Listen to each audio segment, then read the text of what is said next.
Here's the Dragon Cup of Coffee, coast to coast, sending some LOV for the firefighters, butchers, bakers, nurses, doctors, electricians, and the plumbers, the welders, those in the daycares who change some diapers, and you know how it is with yours truly. Rock and roll, 24/7 rock and roll.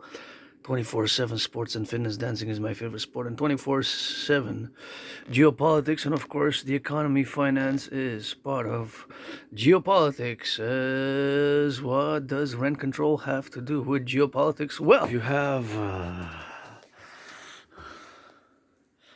good landlordship and good tenants relations, and you have improved on rents, and we have common mutual understanding and building of more social housing, and building of more social of housing, and housing affordability, and of course access to housing and access to good living conditions, then we're advancing even on a geopolitical plane, as of course is all structured underneath the layers of geopolitics, and the economy, finance, and work, and of course business and employment, all are related thereof, of course, as I'm an independent geopolitical theoretical analyst, theorist, philosopher, artist, and thinker, and I develop geopolitical strategies for the North American Collective, and gotta get that rock and roll, gotta eat, and it's gonna go to the mountain, workout, train, exercise, gonna check my email, see if I got some responses from the job applications, and I'm always open for business. However, I have this neurodivergence, which puts me in the population of tiny minority of a population of less than 1% of the total North American collective population. But